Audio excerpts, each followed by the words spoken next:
আর চরণ সেবা বিনায় এসেছি খুব সাত করে। বড় আশা ছিল ভগবান ঈদে জলদান অবলক্ষানি, জলের মধ্যে 9 লক্ষ ভেসে বেরিয়েছি। আর এই জলের মুখে নদীর মধ্যে যে স্রোতে যখন চলে যাচ্ছে, তখন আমাদের কর্ণের ধুনে আসছে, তোমার এই ভক্তরা ওই প্রান্তে বেশি হরিনাম করছে। আহারে, এই জলের মধ্যে 9 লক্ষ আমাকে জন্ম দিয়েছ, আর এই জলের স্রোতে আমি বয়ে চলেছে, তোমার এই মধুর নাম শোনার আমার সৌভাগ্য হলো না। জলের মধ্যে প্রার্থনা করতে, জলদা স্থাবরা বৃংশ লক্ষ্যতে। ভগবন্ত আহা, কি ব্যাপার, আমার নামে কি রুচি? আমার নাম শুনতে হচ্ছে নাকি? হ্যাঁ প্রভু, হয়।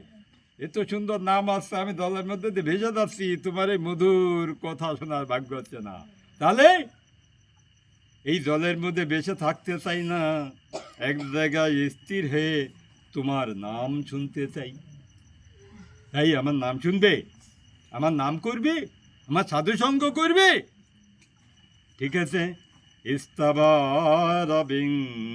লক্ষ্যতি, যাও, তুমি স্থির হয়ে থাকতে চেয়েছ, তোমাকে পাহাড় পর্বত গাছপালা করে পাঠিয়ে দিলাম। দিলেন পাঠিয়ে, পাহাড় পর্বত গাছপালা। তো পাহাড় পর্বত গাছপালা পাঠিয়ে দিয়েছে স্থির, তারা তো চলতে পারে না।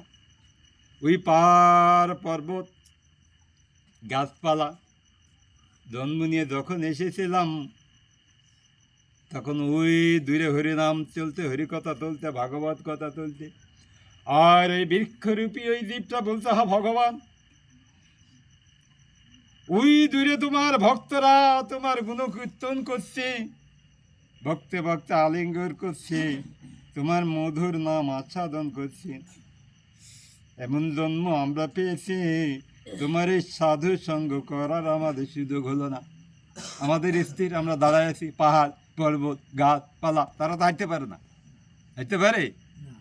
আমার মনের স্বাদ তোমার এই ভক্ত সঙ্গ করে ভক্তদের আলিঙ্গন দিব, বুঝতে? তাই আচ্ছা, তাহলে এখন আমার ভক্ত সঙ্গ করবা, আমার ভক্তদের চরণ ধুলি দেবা, স্বাদ হলো। আচ্ছা ঠিক আছে, তুমি গাছপালা, তুমি চলতে পারো না, নড়তে পারো না, তাহলে তুমি হাইটে হাইটে যাইতে চাও? হ্যাঁ, তাই যাইতে চাই। যাও, ক্রিময়া রুদ্র শঙ্খ খান, যাও, তোমাকে কৃমির কিট করে পাঠিয়ে দিলাম 11 লক্ষ বার। জলের মধ্যে 9 লক্ষ ছিলাম, পাহাড় পর্বত গাছপালা আমরা 20 লক্ষ বার জন্মগ্রহণ করে আসছি। এরপরে বলছে একটু হেঁটে হেঁটে তোমার ওই সাধু সঙ্গ দিতে চাই, ভক্ত সঙ্গ করতে চাই। বলছে তাই, ঠিক আছে, কথা আপনারা রেখো, কিন্তু আমার ভক্ত সঙ্গ করবে। ক্রিমেয়া রুদ্র শঙ্খ, কৃমি কীট করে পাঠিয়ে দিল, কীট 11 লক্ষ বার কীট পতঙ্গ করে দিয়ে। ওই কীট পতঙ্গ দূরে হরিনাম শুনছে, হরি কীর্তন শুনছে, সাধু সঙ্গ। ওই কীট পতঙ্গ বিড়বিড় করে যেতে যেতে যেতে যেতে সাধু সঙ্গ যেতে যেতে তার সাধু সঙ্গ শেষ হয়ে গেল, আর পাইল না, শেষ হয়ে গেছে, অনুষ্ঠান শেষ হয়ে গেছে। অনেকে আসেন না, দেখেন না, আমাকে লাস্টে ফিরে আসে, কেউ কেউ আসেন, অনেক আসে বলে অনুষ্ঠান শেষ, আসে না এরকম আছে। ওই যে কৃমি কীট বিড়বিড় বিড় করে যেতে যেতে যেতেই, আহা প্রভু, বড় সাত করে কৃমি কীট জন্ম নিয়েছিলাম, কিন্তু আমাদের যে গতি, ওই গতিতে চলতে চলতে তোমার এই মধুর ভক্ত সঙ্গ নাম সঙ্গ আর হলো না। প্রভু কৃপা করে যখন এই পর্যন্ত এনেতাম, ওই ভক্ত সঙ্গে যেতে যেতে যখন ভক্ত সঙ্গ শেষ হয়ে যায়, তখন আমাকে পরবর্তীতে এমন জন্মের কৃপা করো, আমি যেন উড়ে দিয়ে তোমার ওই ভক্ত সঙ্গ দিতে পারি। উড়ে যাবে, তাড়াতাড়ি যাবে, আগে কৃমি কীট যাইতে যাইতে শেষ হয়ে গেছে তো অনুষ্ঠান, এখন একটু উড়িয়ে যাবে। দক্ষিণাং 10 লক্ষ নাম দাও, তুমি আমার হরিনাম শুনবে, আমার সাধু সঙ্গ করবে, ভাগবত কথা শুনবে, যাও তোমাকে করে দিলাম পক্ষী, পাখি জন্ম উড়ে চলে যাবে। গিয়েছে 10 লক্ষ বাদ পাখি জন্ম হয়েছে।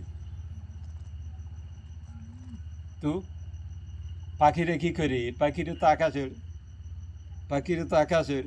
তো পাখিরা দেখতেছে এই দেখে হরি, ওই কোথায় হরি নাম হচ্ছে সাধু সঙ্গে, ওই দেখে পাখির আকাশের এরম পাখনা পাখনা করতেছে, আর 2 পা দাপাচ্ছে আর পাখনা করতেছে আর শুনতেছে। তো পাখনার কতক্ষণ ধরে পাখনা তার ব্যথা হয়ে যাচ্ছে, তার পাখনা ব্যথা হয়ে যাচ্ছে, আর থাকতে পারতেছে না। বলছে আমি যদি ঢপস করে পড়ি তাহলে তো মানুষ আমার মেরেই ফেলবে। তো ওই সব পাখনায় ব্যথা হয়ে যাচ্ছে, বেশিক্ষণ থাকতে পারতেছে না। তো মনের পূরণ ছাদ পূরণ হলো না, ধূপকাঠি টুপটা কিছু করার লাগবে না, ধরার লাগবে না। তো ওই যতক্ষণ সাধু সঙ্গের উপরে আকাশ মার্গে বিমান, ওই যে বিমানে টক্কর দেয় না, আমাদের এখন দিনকাল আছে না, বিমানে হেলিকপ্টারে টক্কর দেয়, ওই যে পাখির হেলিকপ্টার, আর থাকতে পারতেছে না বেশিক্ষণ। যখন চলে যাচ্ছে পাখনার ব্যথায় মনের ব্যথা, মনের অপূর্ণতা। প্রভু তোমার এত সুন্দর কথা, এত অমৃত মধুর বাচ্য পেয়েছিলাম শোনার সুযোগ, কিন্তু প্রভু এই পাখনাটা না ব্যথা হয়ে যাচ্ছে, খালি হয়ে যাচ্ছে, আর পাচ্ছি না। তো প্রভু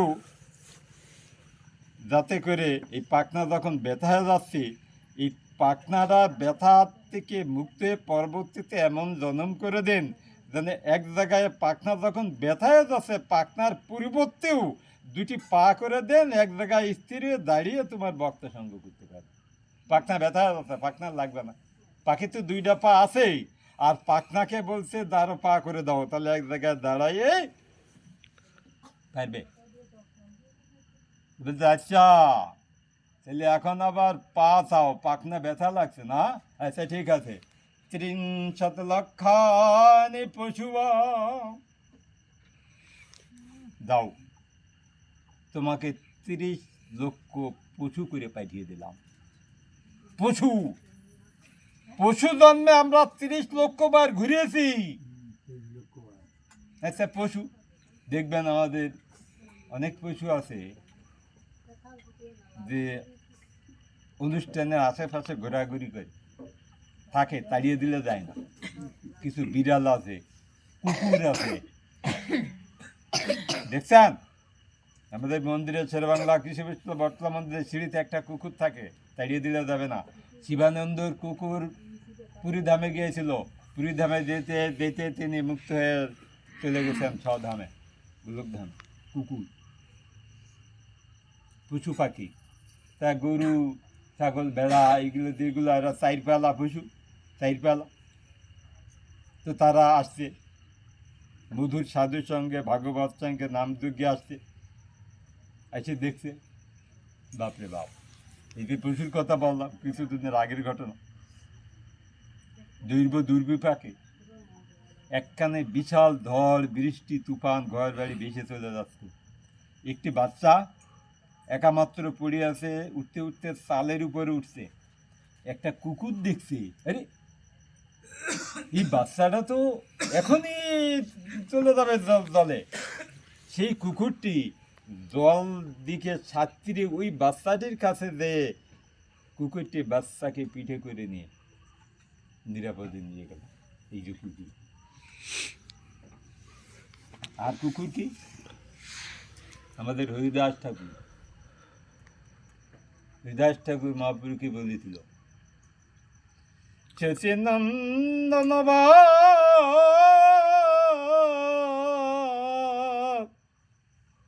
কৃপা করো মরে,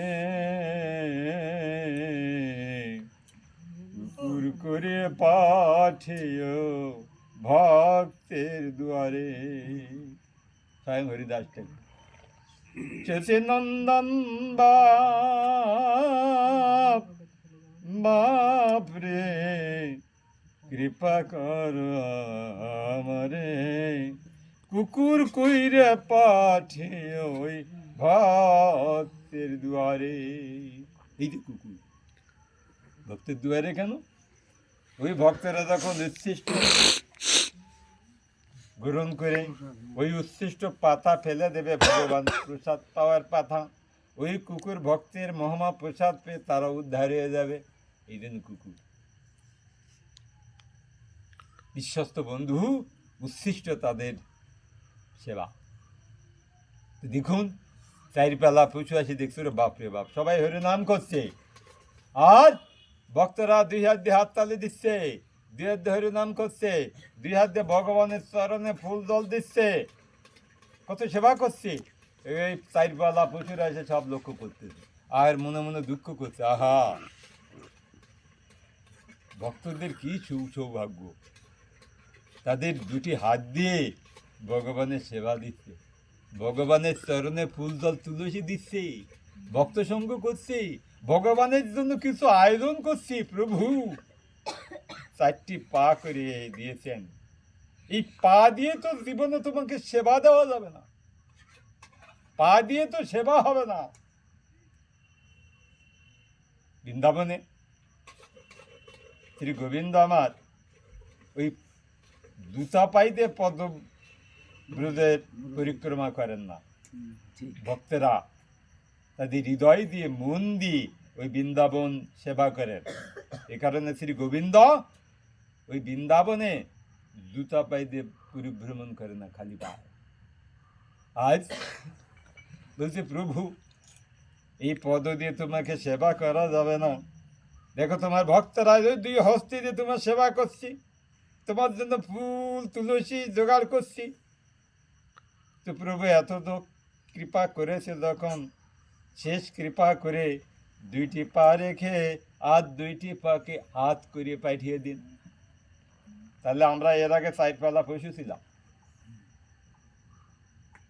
পরে ভগবানের বললাম, ভগবান পা দিয়ে তো আর তোমার সেবা হবে না, তো পরবর্তীতে আমাদের 2টি হাত করিয়ে পাঠিয়ে দিও, যাতে সেই হাত দিয়ে তোমার ওই চরণে একটু ফুল জল তুলসী নিবেদন করতে। বলছে আচ্ছা, কথা ঠিক আছে তো, কোথার থেকে কোথায় আসছো তুমি? কিন্তু এবার শেষ সীমানায় চলে আসছে, কিন্তু শেষ সীমানা কি? তুমি 2টা হাত চেয়ে নিলে আর বললে কি তুমি আমার চরণেই ফুল জল তুলসী দিবে, তুমি আমার ভক্ত সঙ্গ করবে, তুমি তোমার হাত দিয়ে আমার জন্য ফুল চয়ন করবে, আমার জন্য মালা গেঁথে দেবে। তো ভগবান বললেন তথাস্তু, দাও, 4 লক্ষ মানুষ করে তোমাকে পাঠিয়ে দিলাম। সেই মানুষ আমরা অনেক কষ্ট করে ভগবান পাঠিয়েছেন, আমরা অনেক তপস্যা করেছি, কি জন্য না গোবিন্দের ভজন করব। তাহলে ভগবান ঘুরাইতে ঘুরাইতে ঘুরাইতে ঘুরাইতে 84 লক্ষ পর্যন্ত আমাদের আনলেন, তাহলে সব ভগবানের আছে। এই পদকর্তা বললেন, কবে জন্ম কবে মৃত্যু তোমার খাতায় লেখা, যেমন না চাও তেমনি নাচি, সবই তোমার লীলা। সবার শ্রেষ্ঠ মানব জনম পেলাম তোমার কৃপায়, মনের আশা পূরণ হয় না তোমার বিনা চরণ সেবায়।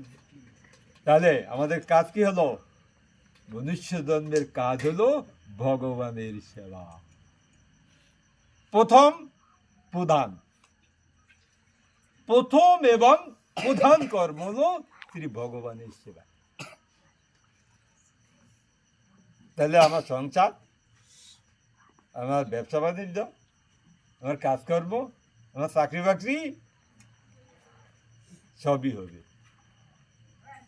যদি কিনা আপনি প্রথমে বড় কাজটি করেন। প্রথমে যদি বড় কাজটি করেন তাহলে ছোট কাজগুলো হবে, কিন্তু প্রথমে যদি ছোট কাজগুলো করেন বড় কাজটি হবে না।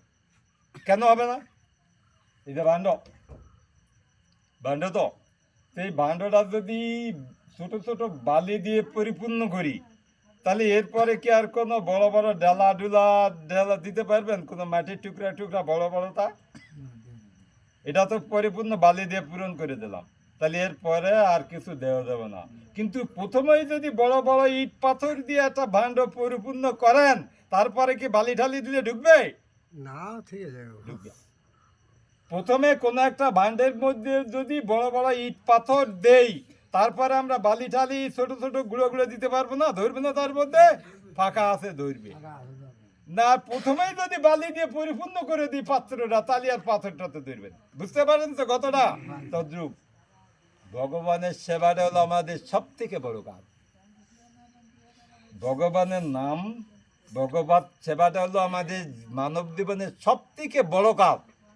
এইটা যদি আপনি করতে পারেন, প্রথমে করেন, তাহলে সাংসারিক ব্যয় নির্বাহের জন্য, জীবনযাপনের জন্য, কাজকর্মের জন্য যে কাজগুলো, এটা আপনি করতে পারবেন। কিন্তু আপনার সমস্ত সময়টাই যদি দিয়ে দেন সাংসারিক কাজে, বিষয়ের কাজে, তাহলে আর বড় কাজ ভগবানের সময় আর পাবেন না, হবে না, থাকবে না। তাই তো পদকর্তা বৈষ্ণব কবি বিদ্যাবতী বলেছেন, আজ জনম হামনি দে গঙ্গাইনু জরা শিশু কত গেলা যৌবনে নিধবন কাটাইনু তুই বুঝবো কোন বেলা। আজ জনম হামনি দে গঙ্গাইনু, অর্থাৎ আধা জনম, 100 বছর বেঁচে থাকলে 50 বছর আরাম নিদ্রা ঘুম দিতে দিতে চলে গেল, তাই না? ওই ডাক্তাররা বলে 8 ঘন্টা ঘুমাইবা, নাহলে শরীর ঠিক থাকবে না, এটা ডাক্তারিকে নির্দেশ। তারপরে তো আমরা আরো অলসতা করে ঠরে, আচ্ছা শুনলাম ধরলাম ডাক্তারিকে 8 ঘন্টা, তাহলে কেউ যদি 60 বছর বাঁচে, 20 বছর ঘুমাই দিল, হিসাব করে গেল তো, 20 বছর ঘুমাই গেল। তো আজ জনম হামনিদে ঘুমাইলো, আর জীবনের আরাম আয়েস এইসব করতে করতে ওই জীবনের অর্ধেক সময় আরাম, হাম নিদে, হাম মানে আরাম, নিদ মানে ঘুম, আরাম আর আয়েস করতে করতে জীবনের অর্ধেক পার হয়ে গেল। জরা শিশু কত গেলা, জরা রোগ ব্যাধি, শিশু তাও কিছু সময় চলে গেছে, 10-20 বছর চলে গেছে। যৌবনে নিধু মানে কাটাইনু, আর যুবক যখন ছিলাম, পড়ালেখা করে বন্ধু বান্ধব নিয়ে ঘোরাঘুরি করতে শেষ, আরো 20 বছর শেষ, তো 20, 40, 60 সব তো পার হয়ে যাচ্ছে। তো এ বুঝবো কোন বেলা ভগবানের ভজনার সময় নাই। তাই আমাদের কি করতে হবে? একেবারে সকালেই ভগবানের নাম করতে হবে, একবার বিছানায় উঠে, কোনো কিছু করার দরকার নেই, একবারে বিছানায় বসে ভগবানের নাম করবে। কিভাবে করবে? সকালে ঘুম থেকে উঠে পূর্ব মুখে মুখ হয়ে আপনি আপনার বাবার নাম 4 বার, আপনার মার নাম 3 বার, আপনার নিজের পুরা নাম 3 বার বলবেন। তারপরে ভগবানের নাম করবেন। সকালে ঘুম থেকে উঠেই মাটিতে নামবেন না, 2টা হাত এক করবেন, নিজের হাতের কর দর্শন করবেন। সকালে উঠেই আয়না, নিজের ছবি আদি এগুলো কিছু দেখবেন না, নিজের হাতের কর দেখবেন। আর বলবেন, কর অগ্রে বসতে লক্ষ্মী, কর্ম উদ্দেশ সরস্বতী, কর্মূলেতে গোবিন্দ, প্রভাতে কর দর্শনম। নিজের হাতের কর দেখবেন, লক্ষ্মী দেবী, সরস্বতী দেবী, গোবিন্দ আপনার কৃপা করবে। একবারে সকালে বাসি দিতে না সবাই। আর যখন আপনার বলা হয়ে যাবে, এই হাত 2টা ঘষবেন আর গোবিন্দের নাম করবেন, কৃষ্ণায় বাসুদেবায় হরায় পরমাত্মনে প্রণাত ক্লেশনাশায় গোবিন্দায় নমো নমো। কৃষ্ণায় বাসুদেবায় হরায় পরমাত্মনে প্রণত কেলসনাশয় গোবিন্দায় নমো নমঃ। কৃষ্ণায় বাসুদেবায় হরয়ে পরমাত্মনে প্রণত কেলসনাশয় গোবিন্দায় নমো নমঃ। হাত ঘষলেন তো, হাতটা গরম হয়ে গেল। এই হাতটা এবার আপনার শরীরে স্পর্শ করুন। আপনি সারাদিন ভালো থাকবেন, নিরোগ থাকবেন, লক্ষ্মী সরস্বতী গোবিন্দের আশীর্বাদ পাবেন। এমনকি আপনার সূর্য গ্রহ, রবি গ্রহ, বৃহস্পতি গ্রহ আপনার অনুকূলে থাকবে। গ্রহগুলো আপনার অনুকূলে চলে আসবে। এই যে আমাদের গ্রহ দোষ, রাহু দোষ, শনি দোষ, চন্দ্র দোষ, বুধের দোষ, শুক্রের দোষ, এই দোষগুলো সব পালাবে একবারে ছাত্র। কেন আমরা সময় পাই না করতেই? আর এই যে কৃষ্ণ মন্ত্র সবাই বলেন না, কৃষ্ণায় বাসুদেবায় হরয়ে পরমাত্মনে প্রণত কেলসনাশয় গোবিন্দায় নমঃ নমঃ। এই মন্ত্রটি যদি কেউ বলেন, ঘুমানোর সময় ঘুমের থেকে উঠে 3 বার, আপনি সারাদিন ভালো থাকবেন, গোবিন্দ আপনাকে রক্ষা করবে। প্রণত ক্লেশনাশয়, কোনো কঠিন রোগ আপনাকে আক্রমণ করবে না। আপনার যত ক্লেশ, যত রোগ সব দূরে থাকবে। আমাদের কৃষ্ণের প্রণাম মন্ত্রের মধ্যে আছে প্রণত ক্লেশনাশয়। তুমি ক্লেশ, আমাদের দুঃখ, ব্যথা, বেদনা সব নাশ করে দাও। সকালবেলায় বাসি বিছানায় পূর্বমুখী বলুন, ভগবানের নাম করুন। আপনার সারা দিনটা ভালো যাবে। সমস্ত বিপদ সামনে বাধা দূরে চলে যাবে, বিপদ থাকবে না। এই যে ভগবানের নাম করে সকাল থেকে করলেন, তারপরে যখন নামবেন, এই পৃথিবী মায়ের বক্ষে পা দেওয়ার আগে তাকে প্রণাম করতে হবে। সমুদ্র মেখালা দেবী পর্বত স্তন মণ্ডলে বিষ্ণুপূর্তি নমস্তুভ্যং পাদ কমর ছবি। ভূমিদেবী শ্রী গোবিন্দের পত্নী ভূদেবী আর শ্রীদেবী। ভূদেবী এলো মাতা বসুন্ধরা, আর শ্রীদেবী এলো লক্ষ্মী, বিষ্ণুর 2টা পত্নী। তার বক্ষে আমরা আঘাত করি, পাপ হয় না? পাপ হয় না একজনের গিয়ে? কাদের? ক্ষমা পাবে শিশুকালে। ছোটকালে শিশুরা যদি মারা লাথি দেয়, পায়খানা প্রস্রাব করি, মা এরম দাপলা দাপি করেন, তা মায়েরা কি অপরাধ নেয় নাকি? ছোট্ট শিশু। তাই বলছেন ক্ষমা পাবে শিশুকালে, কষ্ট পাবে বৃদ্ধকালে। যৌবন হলো শ্রেষ্ঠ কাল, বাঁচব আর কতকাল। এই যৌবন, এটাই তো শ্রেষ্ঠ সময়। যৌবন হয়ে গেলে ওই চোখ মুখ, নাক মুখ বকে দিয়ে গেলে তখন আর গোবিন্দ বদন হবে না। অনেক গেলে আরে বুড়া হয়ে যাই, এখন সংসারের কাজ নিয়ে ব্যস্ত, এখন আর হরিনাম করার সময় আছে, বুড়া ঠুড়া হই, তারপরে দেখা যাবে। হবে না। যৌবন হলো শ্রেষ্ঠ কাল, বাঁচব আর কতকাল। ফাঁকি দিলাম এতকাল, ঘুমিয়েছিলাম বহুকাল। ফাঁকি দিয়েছি, ফাঁকি দিতে দিতে এই পর্যন্ত আসছি। ফাঁকি দিয়ে কি করছে? ঘুমাই দিলাম। ভগবানের নামে দামে নাই।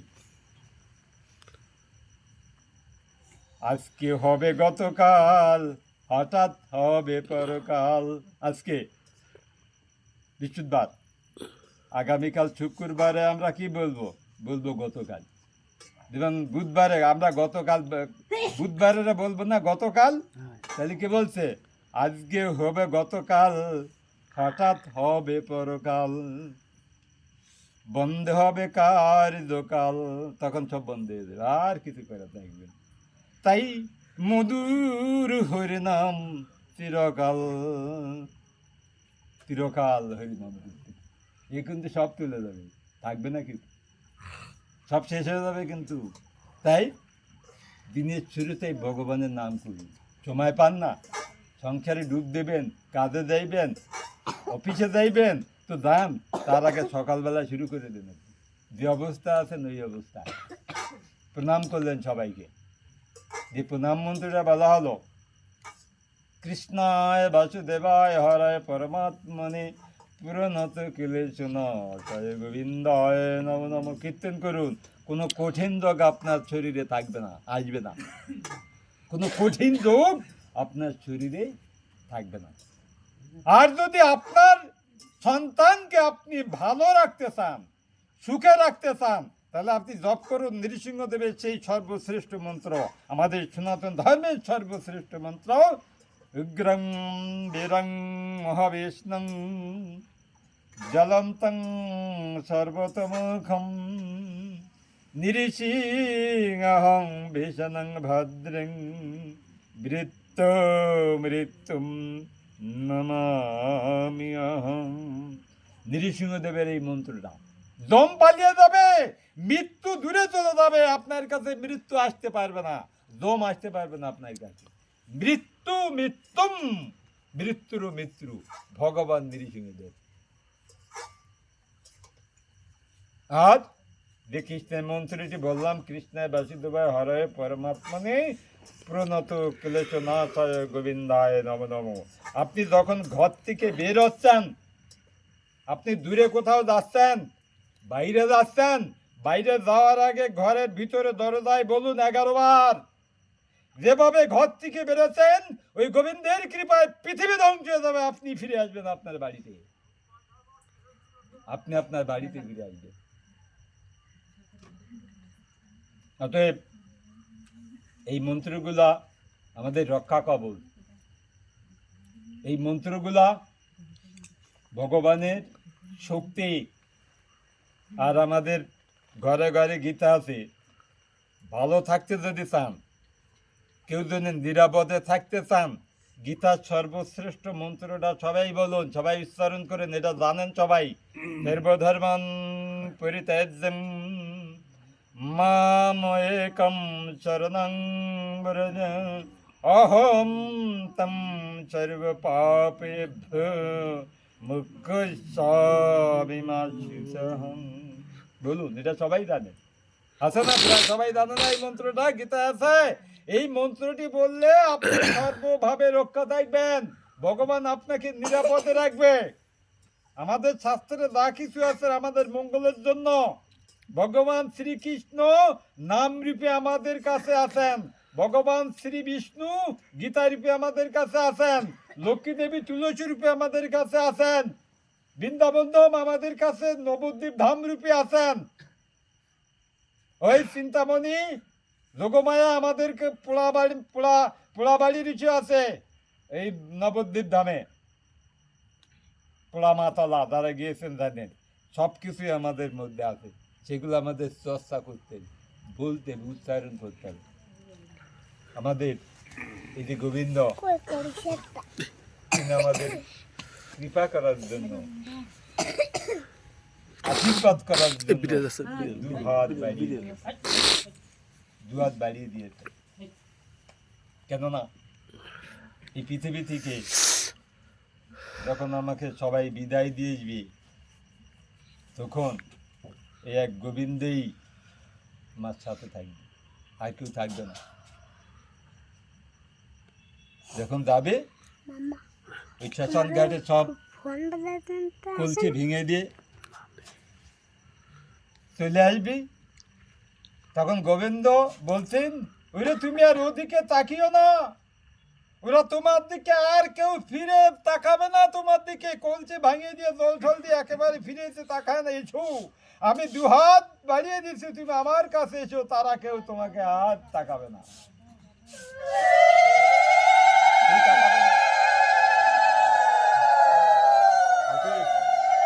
যিনি তাকাবেন, যিনি আমাদেরকে পাঠিয়েছেন, যিনি মৃত্যুর সময় আমাদের সঙ্গে থাকবেন, তাকে কখনো আমাদের ভোলা যাবে না, সব সময় সাথে রাখতে হবে।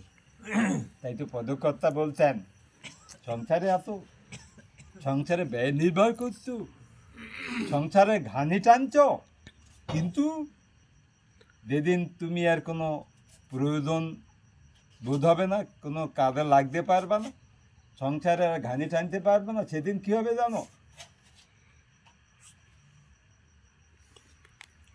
সব প্রয়োজন শেষ হবে যেদিন,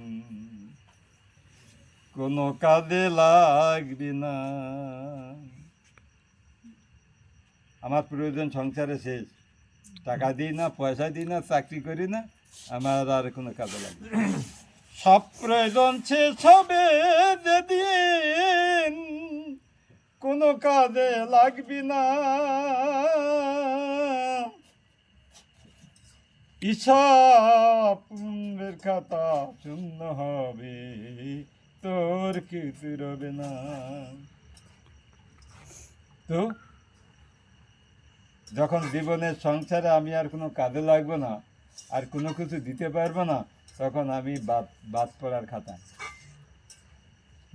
খাতায় তখন আমার আর জীবনের খাতাও থাকবে না, হিসাবে থাকবে না, কিছু থাকবে না।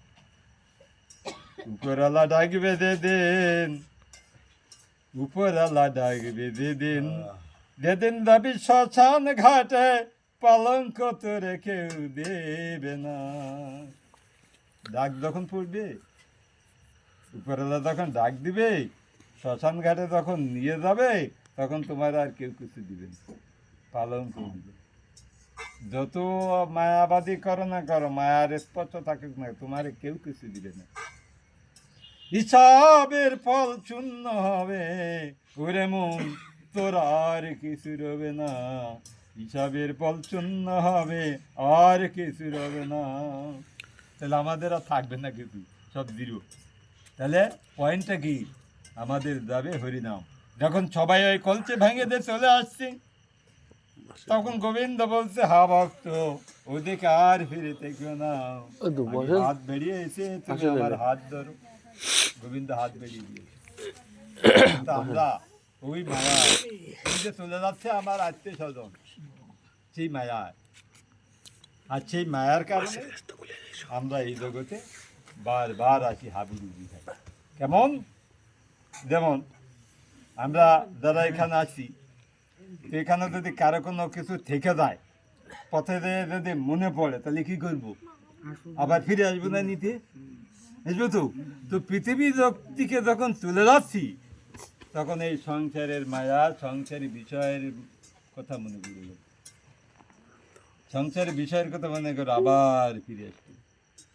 কিন্তু ভগবান বলছে, আর তাকিও না, ওদিকে তাকিও না, আর ফিরে তাকবে না কেউ তোমাকে।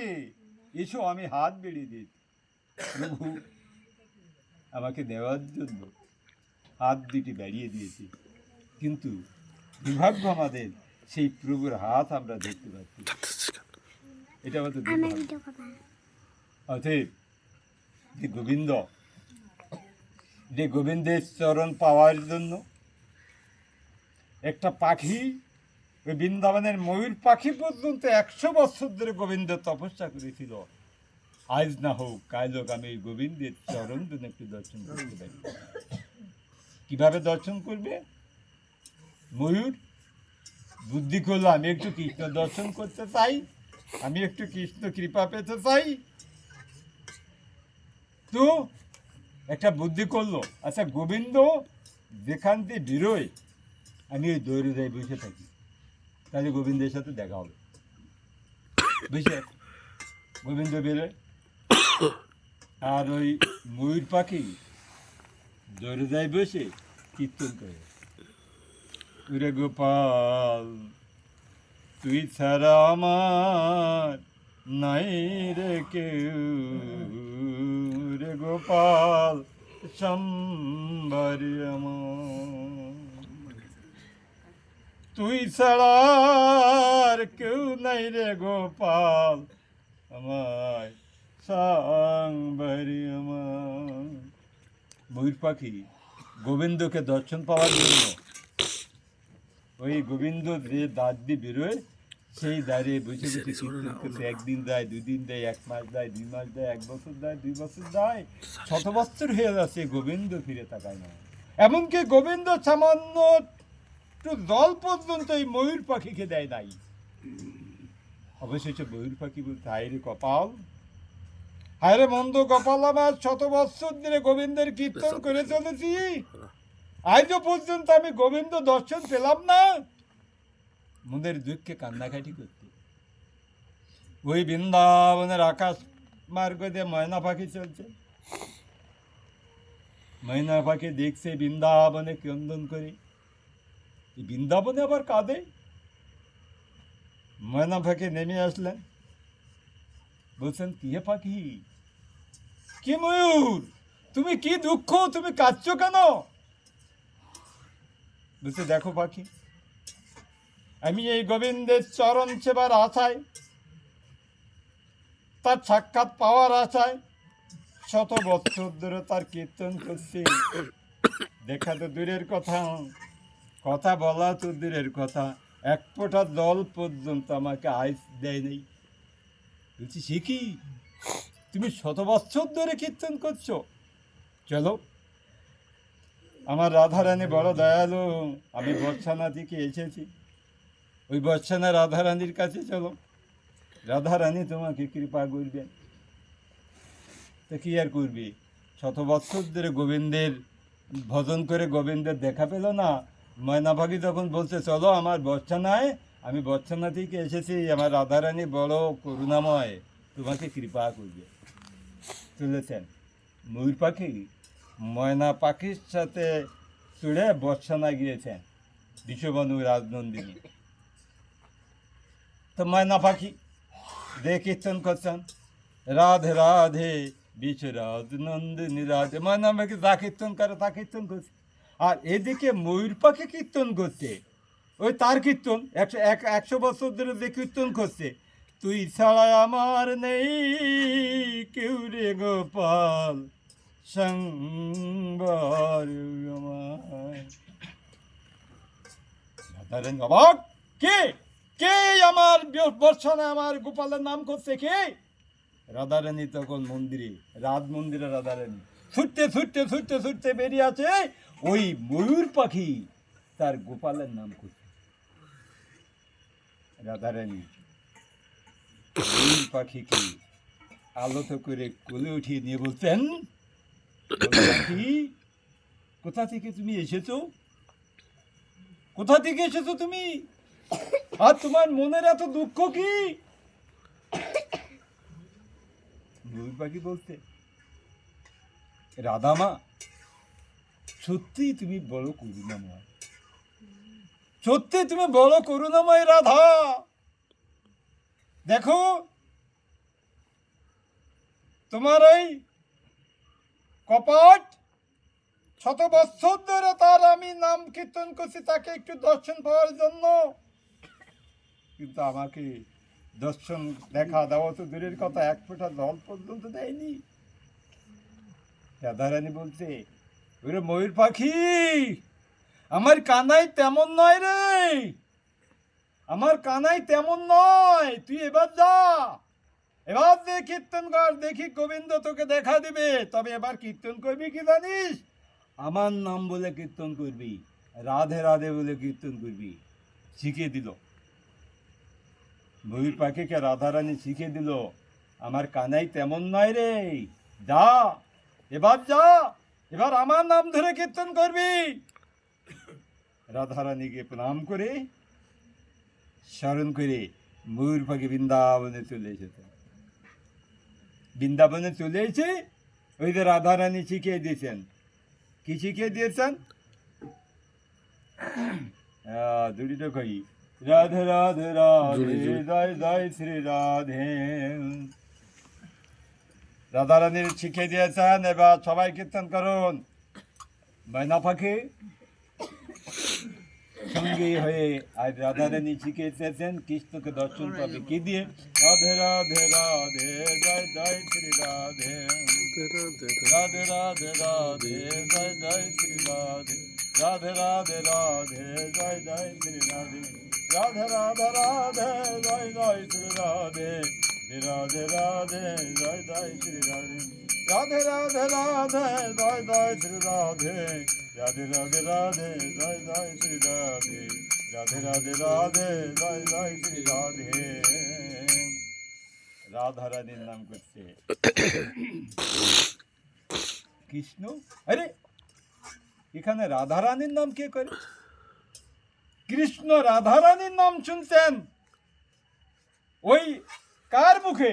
ছুটতে ছুটতে ছুটতে ছুটতে কৃষ্ণ বাইরে এলে দেখে আরে এই ময়না পাখি, এই ময়ূর পাখি, সে রাধার নাম করছে না, এত দামত চলে এখানে ছিল। এবার ময়ূর পাখিকে কৃষ্ণচন্দ্র বল, আরে ময়ূর তুমি কোথায় গেছিলে? আমি তো তোমারই খুঁজছি।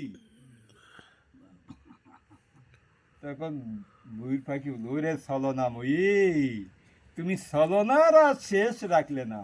100 বৎসর ধরে তোমার এই দুয়ারে আমি তোমার নাম করলাম, তুমি একটি বার আমাকে দর্শন দিলে না, একটি জল পর্যন্ত দিলাম না। আর আজ যেই মাত্র রাধারানীর নাম করলাম, তুমি উন্মাদের মতো ছুটতে ছুটতে ছুটতে ছুটতে আমার কাছে চলে এসেছো। গোবিন্দ বলে, আরে ময়ূর পাখি, তুমি বড় ভাগ্যবান।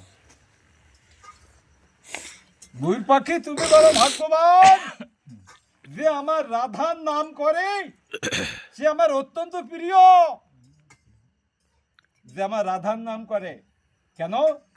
পুরাণে বলে দিলেন, রা শব্দে কুর্বত ত্রস্ত দদামি ভক্তিমুত্তমম, দা শব্দ কুর্বত পশ্চাদ্যামি শ্রবণা লোভতা। ওই ময়ূর পাখি, আমার রাধা রানীর রা শব্দ যেই উচ্চারণ করে, তাকে আমি উত্তম ভক্তি প্রদান করি। আর যখন ধা শব্দ উচ্চারণ করে, ওই রাধা নাম শ্রবণের লোভে আমি তার পিছে পিছে ধাবিত হই। রাধে রাধে, সবাই বলুন রাধে রাধে।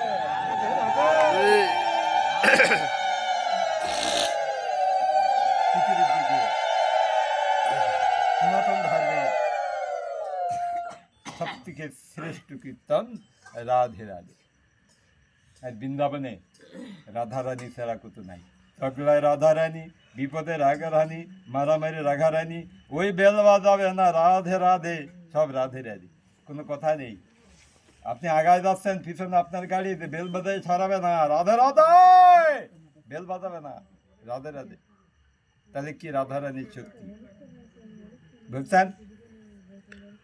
আজ সেই রাধার নাম তুমি যখন কীর্তন করেছ, আমি কি আর অন্ধকার মহলে থাকতে পারি? তোমার ওই মুখে রাধা নাম শ্রবণের করবার জন্য আমি তোমার কাছে চলে এসেছি। আর ময়ূর পাখি, তুমি 100 বৎসর ধরে আমার নাম করেছো। আমি আজ কথা দিচ্ছি, যতদিন এই সৃষ্টি থাকবে ততদিন আমি তোমার এই বর্ণিল পাখা আমার এই মুকুটে স্থান পাবে। দিয়ে দিলেন সব থেকে শ্রেষ্ঠ জায়গা। 100 বৎসরের সাধনা কি বৃথা যাবে? গোবিন্দ কাউকে বিনা হাতে ফিরিয়ে দিতে দেয় না। গোবিন্দ কাউকে বিনা হাতে ফিরিয়ে দিতে দেয় না। আপনি যদি 1 টাকা ব্যয় করেন, গোবিন্দ 10 টাকা ব্যয় করেও গোবিন্দ বলবে আমার ভক্তের জন্য আমি কিছু করতে পারলাম না। অবশেষে নিজেকে বিক্রি করে দেন যে আমার তো আর কিছু নেই, আমি নিজের সত্তা আছি, তোমার কাছে আমি বিকৃত হয়ে গেলাম ভক্তের কাছে। এই জন্য রাধারানী নাম করবেন, রাধে রাধে, গোবিন্দ আপনাকে কৃপা করবে। বৃন্দাবনে উত্তরপ্রদেশে একটা সাধু ফ্যামিলি, মা বাবা ভোজন সাধন করে, কিন্তু ছেলেরা খুব দুষ্টু, ভোজন সাধন করে না, ভগবানের নাম করে না, বরঞ্চ সাধুরা আসলে অপমান করে, ঘরে দরজা দিয়ে দেয়। মা বাবা যত শিখায়, আরে বাবা একটু হরির নাম কর না, সাধুরা আসলে অপমান করিস কে, ভক্তি কর, ওরে কথা টথা শোনে না, দরজা দিয়ে দেয়, সাধুরা আসলে দরজা দিয়ে দেয়। তো সেই গৃহস্থ বৃন্দাবনে সাধু বাবার কাছে গেছেন, সাধু বাবা আমি বড় বিপদ আছে, আমি মেরে যাওয়ার পরে কী হবে এই ছেলে, আমাকে উদ্ধার হবো কেমন? বলছে কি বলুন তো? বলছে এই দেখুন, যত বলে একটু হরি নাম করতে, কৃষ্ণ নাম করতে, একটু ঠাকুরের কাছে ভক্তি নাম করতে, তো শুনবেই না। আর সাধুটা যে অপমান করবে, দরজা বন্ধ করে দিবে, এই অবস্থা। তো একটু উপায় করুন। সাধু বাবা বলছেন ছেলেকে তো আর আনতে পারবেন না, আমি একদিন আপনাদের বাসায় যাব। বলছে তালি সাধু বাবা খুব ভালো হয়, আপনি যদি আমাদের বাসায় একদিন তালি তো খুব ভালো হয়। যে একদিন গিয়েছে সাধু বাবা, গেছেন বাড়িতে, গৃহস্থের সাথে দেখা। ছেলেটি দুই ঘর থেকে দেখতেছে, ছেলেটি এই যে সাধুরা আইছে, এই যে সাধু আইছে। ছেলেটি সাধু দেখে দিয়ে ঘরের দরজা বন্ধ করে দিয়ে, ঘরের দরজা বন্ধ করে দিয়ে। গৃহস্থ বলছেন দেখলেন তো বাবাজি, এই যে আপনি আসছেন না, দরজা বন্ধ করে দিতে। বলছে থামুন, স্থির হন, দেখি কি করে রাধারানী কি করে দেখি। দরজায় গিয়েছেন, সাধু বাবা ঠক ঠক ঠক ঠক ঠক ঠক করতেছে। আরে বাবু দরজাটা খোলো, আমি তোমার সঙ্গে দেখা করতে এসেছি। ছেলেটি বলছে না, আমার সাথে কোনো দেখা সাক্ষাৎ নাই, আপনি চলে যান, নাহলে আপনাকে অপমান করব। ছেলেটি ঘর থেকে বলতে আপনি চলে যান, আমার সাথে কোনো কথাবার্তা দেখা সাক্ষাৎ নাই, আর যদি আপনি চলে না যান আপনাকে অপমান করব। সাধু বাবা বলছে তা অপমান করু, অপমান করো, তা আমি তোমার সঙ্গে একটু দেখা করতে চাই, কথা বলতে চাই। ও তো ঘর খোলে না। সাধু বাবা যত ধাক্কা ধাক্কি করে ও ঘর খোলে না। পরে আর কি করবে, সাধু বাবা জোর করে দরজা ধাক্কা দিয়ে সাধু বাবা ঘরে ঢুকে দিল। ছেলের হাত ধরছে, বলছে কি ব্যাপার, তোমার বাড়ি আসলাম, তুমি দরজা দিয়ে বেশি রয়েছো, কথা বলো না, কিছু না। তো ছেলেটা আপনারা তো আমি যেতেই বলছি, আমি তো দাওয়াত, সাধু বাবা বলছে আমি তো দাওয়াতের জন্য আসি না, আমি তোমার সঙ্গে দেখা করতে আসছি। হাত চামড়ায় ধরলাম। বলছে বলেন কি কি করতে আসছেন। ছেলেটি বলছে আমার সাথে কি কাজ আপনার। বলছে তুমি একটা বার একটু রাধার নাম বলো, তাহলে তোমার আমি ছেড়ে দেবো, চলে দেবো। বলছে না, বলতাম না, ওগুলো আমার দ্বারা হবে না। সাধু বাবা যতই বলে একটিবার রাধা নাম বলো, বললে আর হবে না। সাধু বাবা ছেলেটা হাত মুড়াই দিচ্ছে, সাধু বাবা ছেলেটা হাত মুড়াই দিচ্ছে, বলে বলো রাধা নাম বলো একবার। বলতে বলবো না। সাধু বাবা এবার হাত আরো মুড়াই তুলেছে। ছেলেটি বলছে ছাড়ুন ছাড়ুন ছাড়ুন, সাধু বাবা আর হেড ভেঙে গেল, আমি ব্যথায় পারি না, ছাড়ুন আমাকে। বলছে না না না না না, ছাড়বো না, বলো মুখে একবার রাধা নাম বলো। তো ছেলেটি আর কি করবে, ঠেলার নাম বাবাজি, ঠেলার নাম বাবাজি, এখন তো বিপদে পড়ছে। এখন সাধু বাবা যদি বলে একবার রাধা নাম করতেই, তাহলে তো উদ্ধার। ঠিক আছে, জোর করে একবার রাধা নাম বলো, রাধে রাধে রাধে রাধে রাধে। সাধু বাবা এবার ছেলেটার হাত ছেড়ে দিল আর বলে গেল তুমি যে একবার রাধা নাম করেছ, এই রাধা নামের মাহাত্ম্যটা কি যমরাজের কাছে যে জিজ্ঞেস করবে, বলে চলে গেল। যখন চলে গেল গৃহস্থের সঙ্গে দেখা, বলছে সাধু বাবা কোনো পথ করতে পারলেন কি।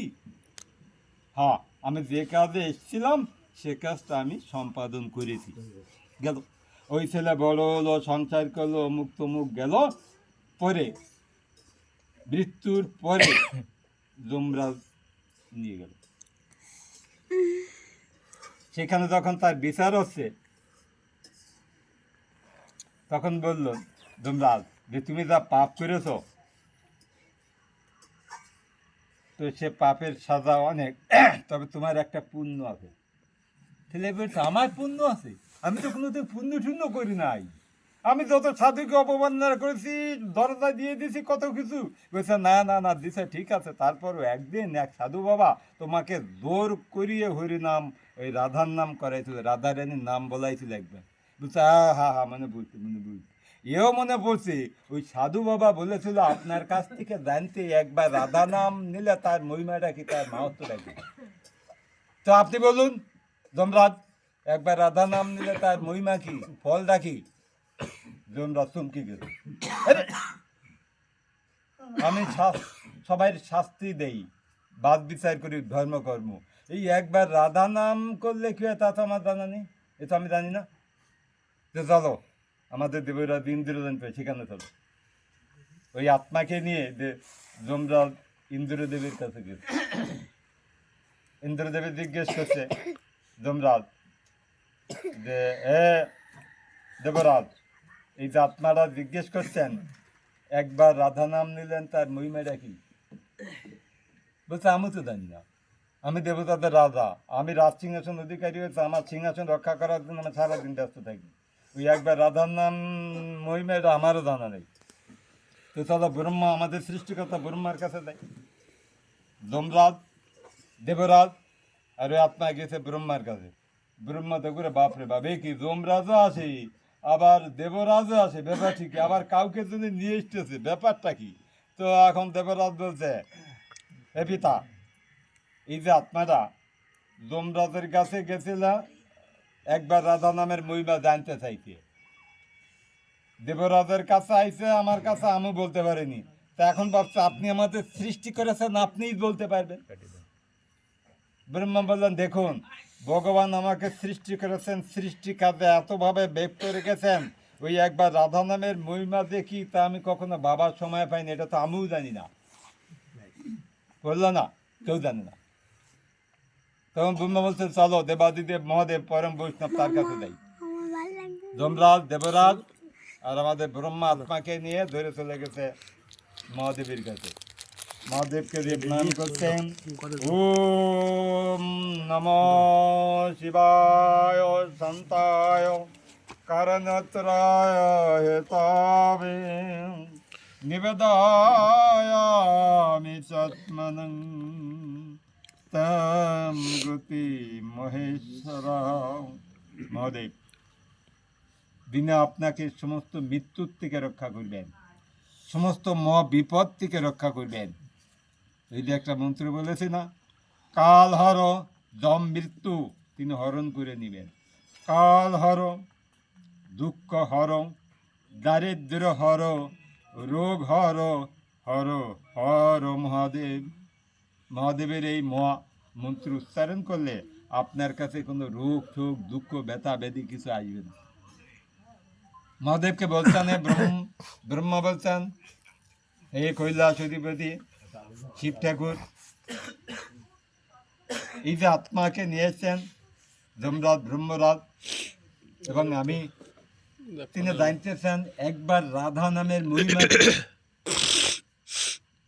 মহাদেব বললেন, দেখুন আমি সংহারের কাছে এত ব্যস্ত থাকি, আমি ভগবানের নাম নিয়ে এত মশগুল থাকি, এত আনন্দে মাতোয়া হয়ে যাই যে আমি দিগম্বর হয়ে যাই, আমি হুঁশ থাকে না, আমি ভগবানের নাম করতে করতে আমি উন্মাদের মতো হয়ে যাই, রাম নাম করতে করতেই আমি উন্মাদের মতো হয়ে যাই, আমার অন্য কোনো চিন্তা করার সময় থাকে না। একবার রাধা নাম নিলে যে কি মহিমা তা তো আমিও জানি না, চলো আমাদের সৃষ্টিকর্তা বিষ্ণু জানেন, সবাই বিষ্ণুর কাছে যাই। গিয়েছেন, তাই জন্য ধরে দেবরাজ যমরাজ ব্রহ্মা মহাদেব চারজনের চারপাশে ধরে চলে গেছে, ওই আত্মাকে ধরে নিয়ে চলে গেছে ভগবান বিষ্ণুর কাছে। ভগবান বিষ্ণু দেখছে, রে বাপরে বাপ, চারজনে কারে ধুলেন, আসুন আসুন আসুন, আপনাদের মতো সাধু বৈষ্ণবরা আসলে আমার ধাম পবিত্র হয়ে যাবে। আচ্ছা, পৌঁছলাম বৈকুণ্ঠ ধামে। বসে মহাদেব যখন কথা বলতে চাচ্ছেন, কথা বলার আগেই ভগবান বিষ্ণু বললেন, আপনাদের কথা পরে শুনব, যাকে নিয়ে এসেছেন তাকে আগে আমার কাছে দেন। আপনাদের কথা পরে শোনাবে, যাকে নিয়ে এসেছেন তাকে আগে আমার কাছে দেন। দিলেন ভগবানের কাছে, ভগবান নিলেন। এইবার ভগবান বিষ্ণু বললেন, বলেন আপনাদের তথ্যটা কি, কি জন্য এসেছেন, কি বলার বলুন। বলছেন, এই যে আত্মাটাকে আপনি দিলেন, এই আত্মাটা জিজ্ঞেস করছে একবার রাধা নাম নিলে কি হয়। তো শিব ঠাকুর ভগবান বিষ্ণু বলছেন, এখনো বুঝতে পারলেন না একবার রাধা নাম নিলে কি হয়? যমরাজ একবার রাধা নাম শুনেছে, চলে আসছে দেবলোকে। দেবরাজ একবার রাধা নাম শুনেছে, চলে গেল ব্রহ্মলোকে। ব্রহ্মা একবার রাধা নাম শুনেছে, চলে গেল কৈলাস ধামে। শিব একবার রাধার নাম শুনেছে, সব চলে আসলো নামার ধামে। তারপরে সব চলে এসে একবার রাধা নাম করলো, ওই আত্মা আমার কোলে পাইলো, আমি তাকে কোলে করে নিলাম, আমি তাকে আশ্রয় দিলাম। এখনো বুঝলেন না? একবার রাধা নাম নিলে কি হয়? একবার রাধা নাম নিলে সে গোবিন্দকে পেয়ে যায়। রাধা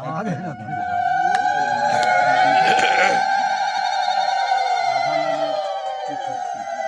অতএব ভগবান সংসার বিষয় বাসনা সবকিছুর মধ্যে অন্তত রাধারানীর নাম কীর্তন করুন, নিতাই গৌরের নাম কীর্তন করুন, ভগবানের নাম কীর্তন করুন। যে যাকে ভালোবাসেন, কালী, লক্ষ্মী, দুর্গা, সরস্বতী, কোনো অসুবিধা নাই। কিন্তু অসুবিধা একটা, কালী, লক্ষ্মী, দুর্গা, সরস্বতীকে যেন কখনো ভাববেন না তিনি সর্বে সর্বা, এইটা ভাববেন না। যাকেই আপনি পূজা করেন সেই পূজার মধ্যে আপনি গোবিন্দকে প্রার্থনা করুন, গোবিন্দকে চান। হে মা কালী, হে মা দুর্গা, হে মহাদেব, হে সরস্বতী, তোমরা ভগবানের শ্রেষ্ঠ ভক্ত, তোমরা কৃপা করার জন্য আমরা সেই কৃষ্ণ ভক্তি লাভ করে কৃষ্ণ ভজন করতে পারি। আজকের যে ব্রতটি চলতে, কাত্তায়নে মহামায়ে মহাযোগিনী অধীশ্বরী নন্দগোপচ্যুতং দেবী সতিং মে গুরুতে বাবু।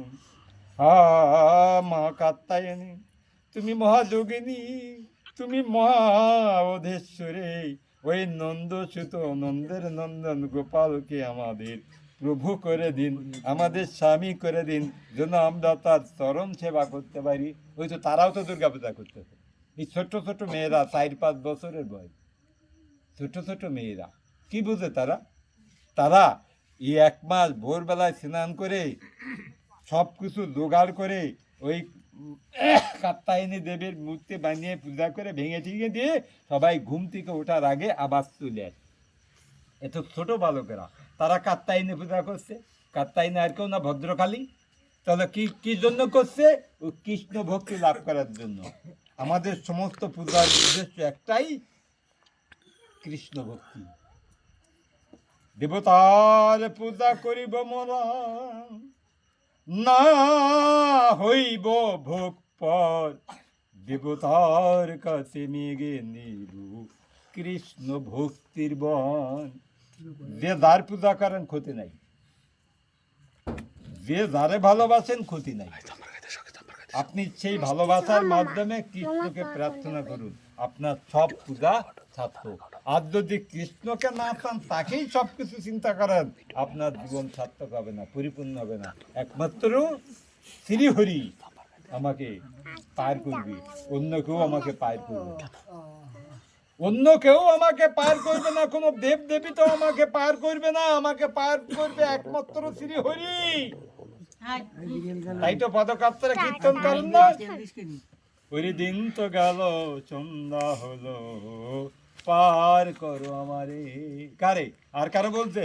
লক্ষ্মী, দুর্গা, সরস্বতী কারো নাম বলছে নাকি? না, বললো কি? ওরে দিন তো গেল সন্ধ্যা হলো, পার করো আমারে। তুমি পারের কথা জেনে বার্তা, তাই ডাকি তোমারে। তাহলে পারের কথা তো আর কেউ না, পারের কথা আর কেউ, পারের কথা আর কেউ না, পারের কথা গোবিন্দ। ওই গোবিন্দ যদি আপনার নায়ের মাঝি হন, তাহলে আপনার ওই নাওটা, নৌকাটা গন্তব্যস্থলে পৌঁছবে। তাহলে পারি ভগবান। যার পূজা করেন তার মাধ্যমে ভগবানকে চাইতে হবে, আপনি পার হয়ে যাবেন। আপনারা বলছে না যে আপনি কৃষ্ণ পূজা করুন, আপনার দুর্গা পূজা লাগবে না, লক্ষ্মী পূজা, সরস্বতী, মহাদেব পূজা করা লাগবে না। না, যে যারে ভালোবাসেন পূজা করুন, কিন্তু আপনার লক্ষ্যটা থাকবে গোবিন্দ, গোবিন্দ। তাহলে আপনি তার মাধ্যমে গোবিন্দকে পাইবেন। এখানে কোনো সাম্প্রদায়িক কিছু নাই যে বৈষ্ণব তারা শুধু গোবিন্দের পূজা করবে, আমরা লক্ষ্মী, সরস্বতী করে পাবো না। না, প্রত্যেকেই পাবো। কেন পাবো না? বরঞ্চ ভগবানের কাছে এসে ভগবানকে ডাকতে ডাকতে যতদিন আপনি ভগবানকে পাবেন তার আগে পাইবেন ওই দেবদেবীর মাধ্যমে যদি ভগবানকে আপনি প্রার্থনা করেন। কারণ দেবদেবী ভগবানের শ্রেষ্ঠ ভক্ত, ভগবানের থেকে ভগবানের শক্তি বেশি।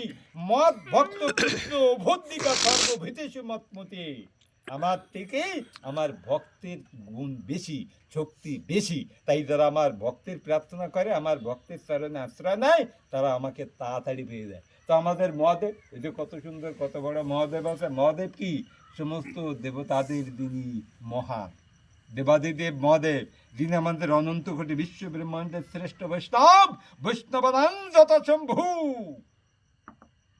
অনন্ত কোটি বিশ্ব ব্রহ্মাণ্ডের যত বৈষ্ণব আছে তার শ্রেষ্ঠ বৈষ্ণব মহাদেব। ওই সাই বৎস মেয়েকে শ্মশানে থাকে, গাছের বাকল পরে। পার্বতীকে বলেছিল, আরে পাগল তুই রাজরানী, তুই কাকে স্বামিত্ব বরণ করছে? না বাবা, তোমরা যাই বলো, তিনি আমার প্রাণের নাথ, আমি তাকেই বরণ করব। মহাদেব পরীক্ষা করলেন পার্বতীকে, ছলে বলে কৌশলে পার্বতীকে কোনোভাবে টলাতে পারেন না। ভক্তি কাকে বলে? মহাদেব সাই বৎস মেরে ফেলায় যে অপরাধ করেছিল পার্বতীর পিতা প্রজাপতি দক্ষ, অবশেষে ভুল বুঝতে পেরেছিল, না মহাদেব তোমার চরণে অপরাধ হয়ে গেল। অবশেষে সেই ভুল ভিক্ষা পেল। অতএব যে যার পূজা করেন করুন, কিন্তু আপনার লক্ষ্য ভগবান। কারণ যার পূজা করছেন তিনি ভগবানের একদম শ্রেষ্ঠ ভক্ত, তিনি ভগবানের প্রসাদ ছাড়া কিছু পান না। আপনি পূজা করলে কি খালি পূজা হবে? হবে না। প্রত্যেকটা দেবদেবী ভগবানের ভক্ত, তারা ভগবানের প্রসাদ ছাড়া কিছু পায় না। অতএব যে যাই করুন, সব কিছুর মাধ্যমে ভগবানের চিন্তা করুন। ভগবান ছাড়া আমাদের আর পারের কান্ডারি কেউ নাই। রাধে। তো আসলে আজকের এই অনুষ্ঠানটা এমন তো বেড়ানো অনুষ্ঠান, এটা তো কোনো অনুষ্ঠানের পর্ব ছিল না। দেখ, মামার বাড়ি, বোনের বাড়ি, মাসির বাড়ি, সব আত্মীয় স্বজনের বাড়ি, সেই উচিলায় আসা। তারপরেও অনেক চিন্তা করছি, নিতাই নিপুণ ছিল। নিপুণ বললো, মামা যখন আসবেন একটু সবাই মিলে হরি কথা বলতে পারি। আমি বললো, চলো, তো ভালো কথা, যে তো গাল গপ্প করবো, তো একটু ভক্ত দর্শন নিলে, মামার বাড়ির আত্মীয় স্বজন দর্শন হবে, অনেকদিন যাই না, তাতে লাভ হবে। আর কিছু না, এটা তো লাভ হবে, ভগবানের কিন্তু কথা বলতে পারি না পারি, এটা তো লাভ হবে। তো সেই লাভটা হলো, এই যে কত আত্মীয় স্বজন, মামার বাড়ি, মাঝির বাড়ি, পিসির বাড়ি সব আছে। তো সে রাধে। এখন কথা হলো, ভজন এবং সাধনে কলিযুগে খুব কঠিন, সময়ও আমাদের কম। আপনারা যে যেখানে যে অবস্থায় আছেন, রাধার নাম কীর্তন করুন, ভগবানের নাম কীর্তন করুন, ভগবানকে পেয়ে যাবেন। তার জন্য কোনো আচার অনুষ্ঠান এত কিছুর প্রয়োজন নাই। যদি প্রয়োজন পারেন, সময় পারেন, ভালো কথা, কিন্তু সময় যদি না পারেন, সদা সর্বদা হরিনাম করুন। গোপাল গুরু এক ভক্ত হরিনাম করতো সারাদিন। বাথরুমে যে যখন যেতেন তখন জিব্বাটা কামড়িয়ে ধরতো, বাথরুমে হরিনাম করতো না। তো গোপাল গুরু বললো, প্রভু আপনি যে বাথরুমে যে জিব্বা কামড়িয়ে ধরলেন কেন?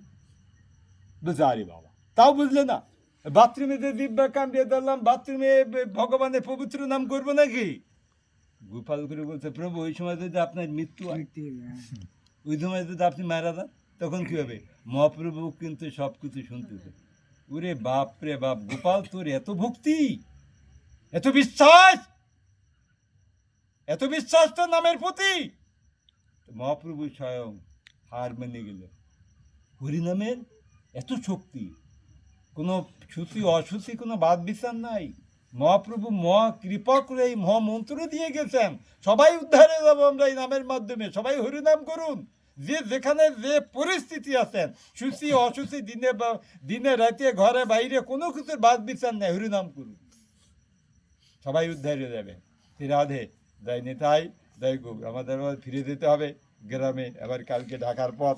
তো আমরা এখানেই বিশ্রাম রাখি, ফিরে নিই। জয় জয় নিতাই গৌর সীতানাথ পরমানন্দে।